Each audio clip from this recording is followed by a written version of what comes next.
The morning fog hung thick over the North Atlantic, shrouding the U.S. Constitution in a gray blanket. Captain James Walker stood on the bridge, watching his crew conduct their routine missile defense drills. 20 years in the Navy had taught him to expect the unexpected, but nothing could have prepared him for what happened next. "Sir," multiple contacts appearing on radar. The young radar operator's voice cracked with tension. They're coming from above, sir." Walker rushed to the radar display. The screen showed dozens of objects descending from the upper atmosphere, moving in patterns that defied the laws of physics. His first thought was that the Russians or Chinese had developed some new type of hypersonic weapon. But as he watched the radar tracks, he knew this was something else entirely. "Sound general quarters," he ordered, his voice steady despite the surge of adrenaline. "Bring weapons online, but do not target unless I give the order." The ship's alarm blared through the fog. Sailors rushed to their battle stations as the strange objects continued their descent. Through the bridge windows, Walker could now see lights piercing through the mist, brilliant blue-white points that moved with impossible precision. The radio crackled. "Unknown vessels, this is U.S. Constitution. You have entered restricted waters during a military exercise. Identify yourselves immediately." The response came not through the radio, but directly into the minds of everyone aboard. The voice was calm, almost musical. "Greetings, vessels of Earth. This is High Commander Nexus of the Galactic Council. We come in peace to evaluate your civilization." The fog suddenly cleared, not naturally, but as if it had been erased. Walker's jaw dropped. The Constitution was surrounded by ships that looked like liquid metal, their surfaces rippling like mercury in the morning sun. The smallest was twice the size of his destroyer, the largest bigger than an aircraft carrier. "Captain," his weapons officer called out, "our targeting systems aren't working. The radar can see them, but the fire control computers can't get a lock." Walker nodded. "Stand down weapons. Let's not start an interstellar incident." He straightened his uniform and grabbed the radio again. "High Commander Nexus, this is Captain James Walker. We are conducting peaceful military exercises. May I ask the purpose of your evaluation?" A beam of light shot down from the largest alien vessel, materializing into 3 figures on the Constitution's deck. They were humanoid, but their skin had a metallic sheen, and their eyes glowed with an inner light. The tallest wore flowing robes that seemed to shift color with each movement. Through the bridge windows, Walker watched as his Marines maintained their discipline, weapons lowered but ready. He headed down to meet their visitors, his mind racing with the implications of this moment. Humanity's first contact was happening on his ship during a routine training exercise. "Captain Walker." The tall figure bowed slightly. "I am High Commander Nexus. These are my associates from the Galactic Council.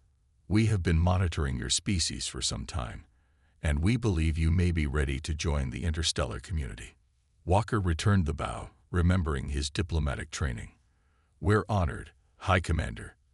Though I should mention I don't have the authority to speak for Earth in such matters." "Of course."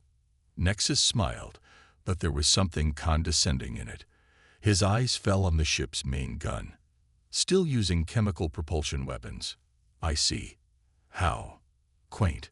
Most species abandon such primitive tools once they discover basic energy manipulation." One of Nexus's companions waved a hand, and a holographic screen appeared. It showed various human weapons, rifles, artillery, missiles. "Your species seems quite focused on projectile technology," she noted, her tone a mixture of curiosity and disdain. "We find it effective," Walker replied simply, not liking their tone but maintaining his diplomatic composure.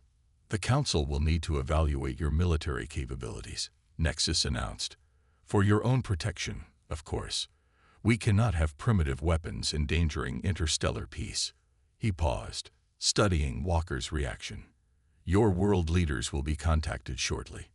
We will expect a delegation at the Council headquarters within 1 standard rotation of your planet."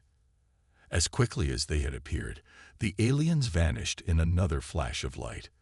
Their ships rose silently into the sky, leaving behind only ripples in the ocean and a crew of stunned sailors. Walker looked at his worn Navy insignia, then up at the sky where the alien ships had disappeared. He had a feeling humanity's primitive weapons were about to become a much bigger topic of discussion. Admiral Thomas Reed stood in the center of the vast council chamber, feeling like an ant beneath a magnifying glass. Thousands of alien representatives sat in rising tiers around him, their bodies ranging from nearly human to completely bizarre. The chamber itself seemed alive, its walls shifting with patterns of light that moved like auroras. "Present your military capabilities," Admiral Reed, High Commander Nexus, commanded from his elevated position. "The Council must assess if Earth is ready for full membership." Reed nodded, gesturing to his aide to start the holographic presentation. The Earth's combined military forces maintain various weapon systems, ranging from personal firearms to strategic deterrence. The first image appeared, a standard-issue military rifle. Before Reed could continue, laughter rippled through the chamber.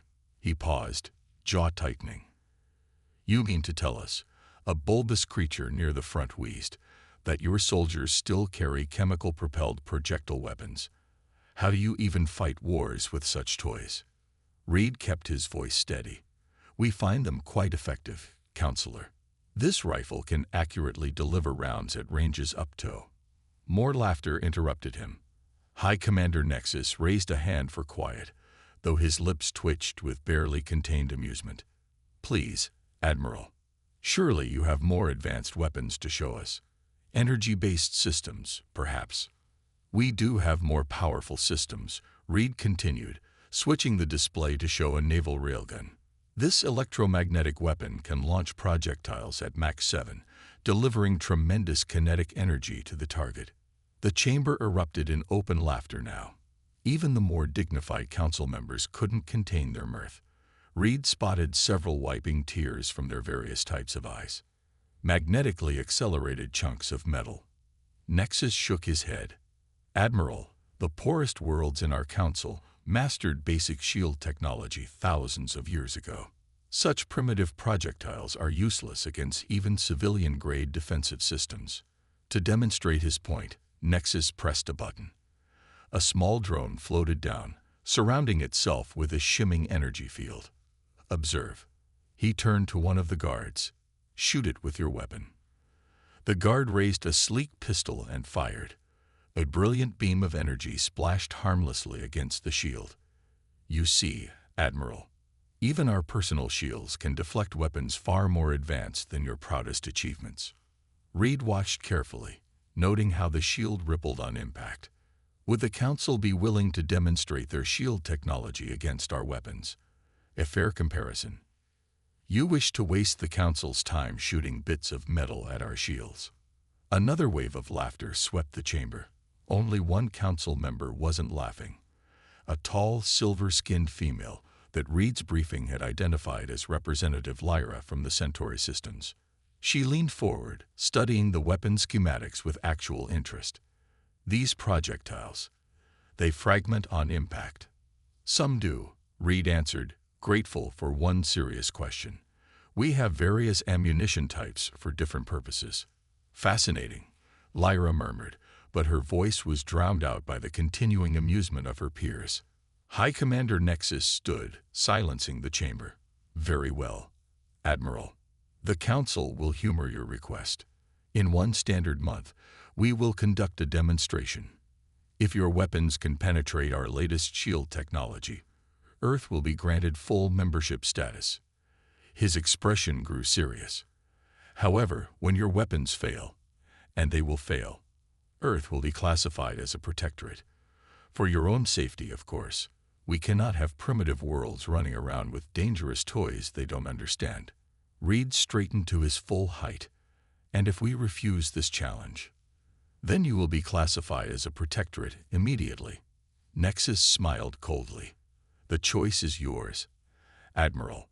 1 month to prepare for the demonstration, or immediate submission to Council protection." "We accept the challenge," Reed replied without hesitation.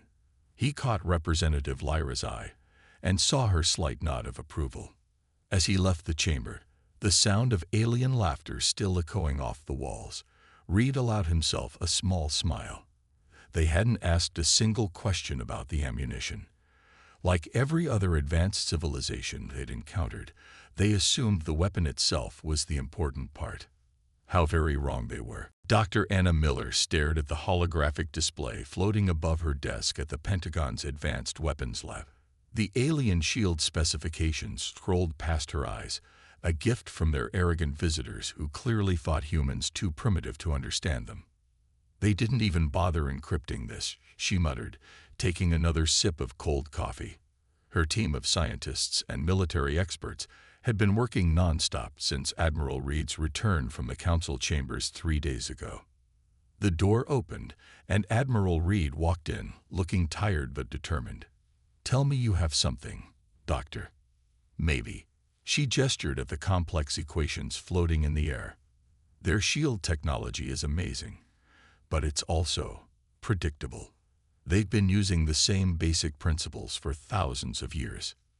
Reed pulled up a chair. "Predictable how?" "It's like they found the perfect answer and stopped looking for alternatives." Anna stood and walked to the main display wall. "Their shields are absolutely perfect at stopping energy weapons and single-mass projectiles. The technology evolved to counter their own weapons." "But," Reed leaned forward, hearing something in her tone. "But they've never had to defend against something like this." She pulled up an image of a standard armor-piercing round. "They don't use projectile weapons at all. Haven't for millennia. Their shields are optimized for their threats, not ours." The Admiral frowned. "They seemed pretty confident our bullets wouldn't work." "Regular bullets won't," Anna agreed. "But look at this."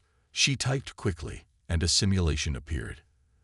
"Their shields work by calculating the mass, velocity, and energy of incoming threats. They're incredibly efficient at it. But watch what happens when we introduce multiple variables." The simulation showed a special round hitting a shield. As it impacted, the round split into multiple fragments, each with different masses and velocities. The shield flickered uncertainly.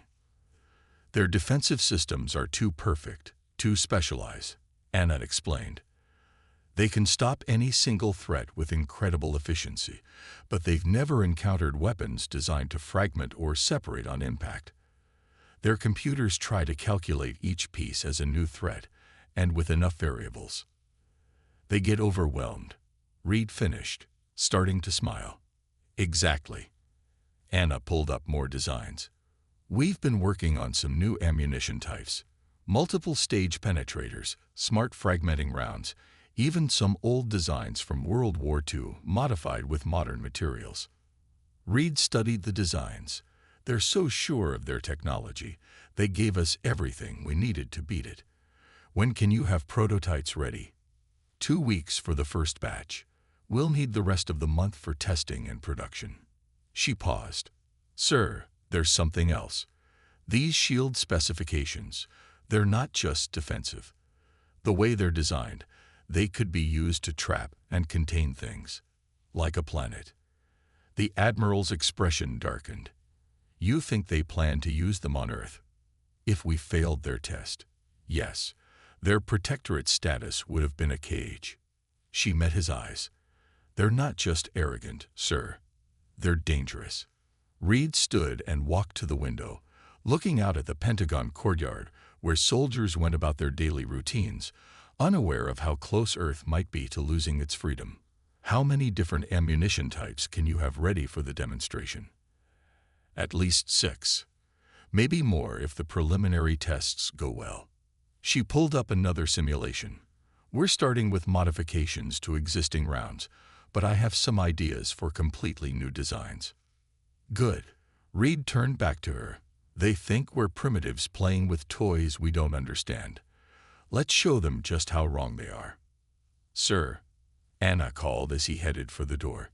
"The team wants to know, what happens after the demonstration? If it works." Reed paused in the doorway. "Then humanity joins the galactic community on our terms, Doctor." And maybe we teach them that sometimes the old ways are still worth keeping. As the Admiral left, Anna turned back to her calculations. Somewhere in the building, she could hear the distant sound of gunfire from the testing ranges. Soon, those same weapons would be aimed at alien shields, and for the first time in thousands of years, those perfect defenses would face something they had never encountered: human ingenuity. The underground firing range at Area 51 echoed with the sharp crack of gunfire. Dr. Anna Miller watched through bulletproof glass as her latest prototype round hit the test shield. The alien barrier flickered, wavered, and then collapsed completely. Time to shield failure: 0.3 seconds, the computer announced. New record. Beside her, Master Sergeant Pete Thompson whistled. "What did you do to that round, Doc?" Anna pulled up the slow-motion replay on her tablet. "Watch carefully. The round looks simple from the outside, but inside it's a work of art." The video showed the bullet hitting the shield and splitting into dozens of precisely engineered fragments, each following a different trajectory. "The outer shell fragments first," she explained, creating a shower of tiny pieces that forces the shield to make hundreds of calculations at once. Then the core splits into 3 separate penetrators, each with a different mass and velocity, like a shotgun blast inside a rifle round. Thompson nodded, understanding. "And each piece forces their shield to treat it as a new threat," Anna finished. "Their defensive computers are amazing at stopping single projectiles, but they've never dealt with something designed to become multiple threats after impact." The intercom crackled. "Dr. Miller, Admiral Reed has arrived." Minutes later, Reed strode into the observation room, accompanied by a team of military officials. "Show me what you've got, Doctor." Anna gestured to the weapons laid out on the table. "We've developed 5 different ammunition types, each exploiting the same basic weakness in their shield design." She picked up a large rifle round. "This is our standard anti-shield round. Works in most military rifles with minimal modifications." She moved down the line. "Shotgun shells loaded with smart flechettes that separate further after shield impact. Artillery shells that create a cascade of penetrating submunitions. Even modified pistol ammunition that splits into 3 rotating penetrators." "And they all work?" one of the officials asked. In answer, Anna pressed a button. On the range, 5 different weapons fired in sequence at 5 separate shield generators. Each shield failed in slightly different ways, but they all failed. "Every single one," she confirmed. "But here's the best part." She pulled up the alien shield specifications. "Their shields actually get worse at stopping our rounds the more power they put into them." Reed raised an eyebrow. "Explain." "Their shields work by predicting the trajectory and energy of incoming threats," Anna said. "The more power they use, the more precise their predictions become. But our rounds are designed to be unpredictable after impact. The more processing power their shields use to analyze the threat, the harder they fall," Thompson finished with a grin. "Exactly. Higher power shields actually fail faster because they try to track and counter each fragment individually." Anna turned to Admiral Reed. "We're ready for mass production. Every military base with a machine shop can manufacture these rounds using existing equipment." Reed nodded slowly, studying the test results. "The Council won't know what hit them. How many rounds do we have ready?" 5,000 of the rifle rounds, 2,000 shotgun shells, and about 100 artillery pieces," Anna reported. "We can make more, but—" She hesitated. "But what?" "Sir, I think we should only demonstrate a few types. Keep some in reserve." She met his eyes. "Just in case the Council doesn't take their defeat well." Reed considered this. "Agreed. We'll show them enough to prove our point, but not everything we can do." He turned to the officials. "Begin distributing the new ammunition to select units. Quietly. I don't want the Council's observers getting wind of this before the demonstration." As the others filed out, Anna turned back to the firing range. Another prototype round waited in the chamber. This one contained a special surprise: a round that looked completely normal until it hit the shield, then transformed into something that would give the Council nightmares. "Fire test round Beta 7, she commanded. The gun roared. On the screen, the alien shield didn't just fail. It shattered spectacularly, overloaded by a cascade of precisely engineered chaos that turned their own perfect predictions against them. Human ingenuity was about to remind the galaxy that sometimes the simplest solutions were still the best. Mark Collins walked through the quiet halls of the Pentagon's intelligence wing at midnight, a tablet clutched in his hands. What he discovered in the intercepted alien communications couldn't wait until morning. He found Admiral Reed still in his office, reviewing final preparations for tomorrow's demonstration. The Admiral looked up as Collins entered without knocking. "Sir, we have a problem." Collins placed the tablet on Reed's desk. "Our quantum computers finally cracked some of the Council's secure transmissions. They never expected us to break their encryption, called it beyond primitive minds." Reed studied the decoded messages, his expression hardening. "They planned this from the start."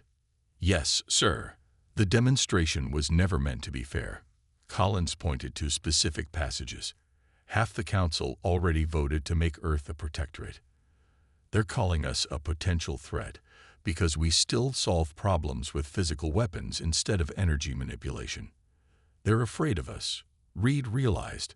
"Not our current weapons, but our potential, our way of thinking."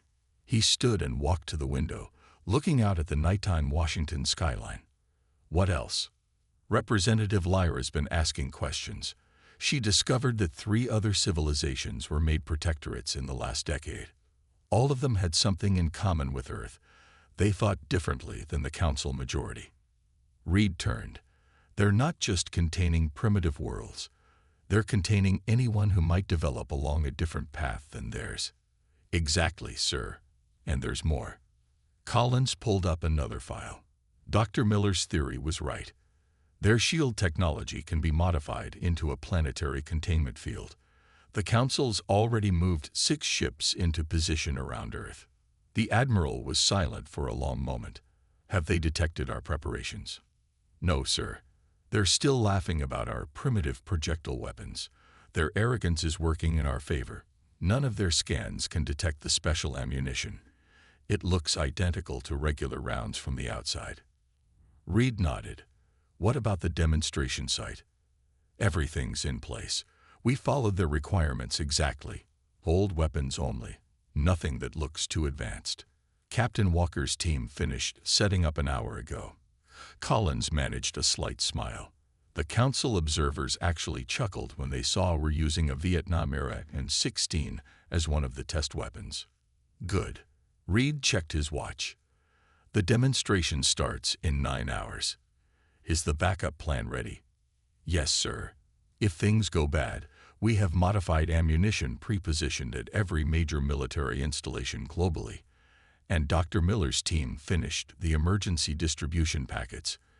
Any machine shop with basic equipment can manufacture the new rounds within hours." Reed picked up a small case from his desk and opened it. Inside lay a single rifle round that looked deceptively ordinary. "Sometimes the old ways are the best ways," he mused. "Our ancestors learned the hard way that a single approach to anything, no matter how perfect, always has weaknesses." "Sir," Collins hesitated, "what if the Council doesn't accept the results? They have warships in orbit. Then they'll learn another old human lesson." Reed closed the case with a snap. "Never back someone into a corner if you're not ready for them to come out fighting." An aide rushed into the office. "Admiral, Dr. Miller's team just completed the final test. All ammunition types performed above expectations. And sir, she wanted you to know they cracked the code on the shield harmonics.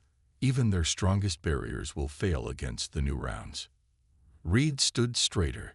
"Send word to all units. Operation Awakening is go for tomorrow morning." He turned to Collins. "Make sure our observers record everything. I want the Council to see exactly what happens when they underestimate humanity." As Collins hurried out, Reed looked at the case again.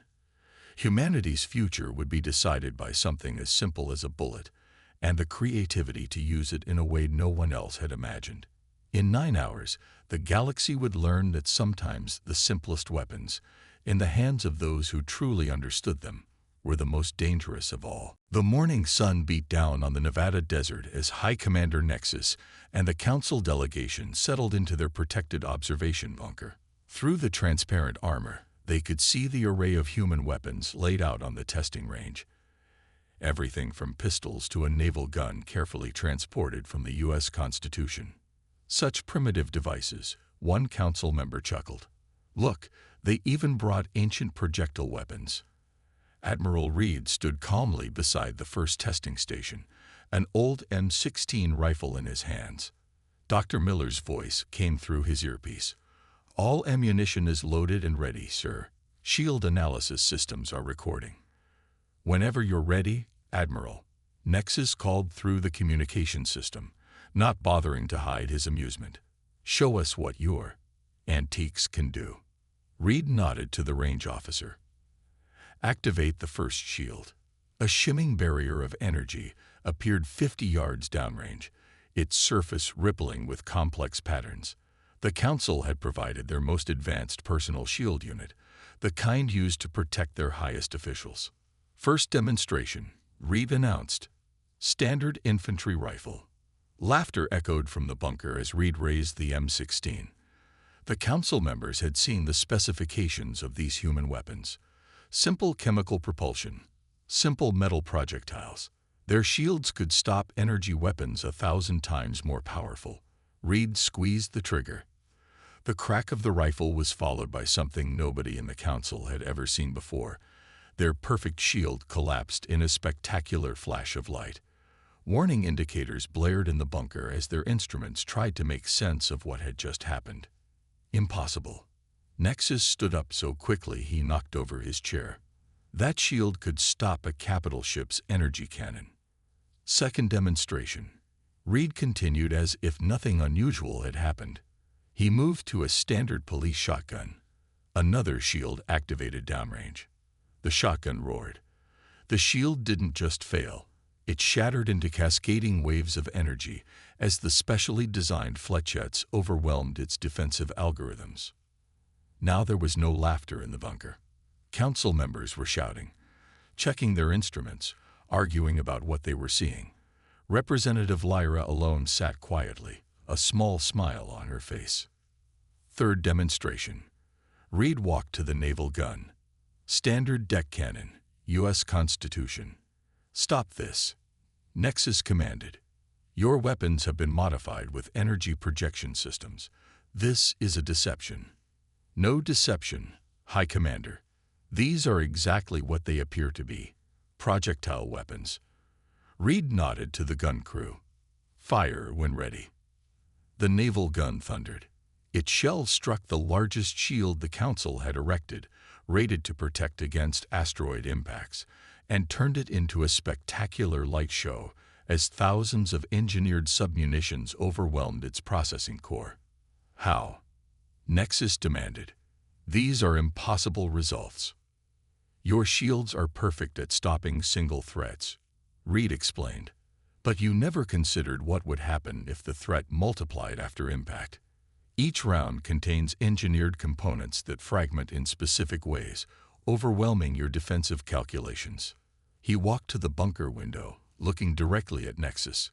You thought we were primitive because we kept using projectile weapons. The truth is, we kept improving them, finding new ways to make them work better. While you perfected one approach, we explored thousands.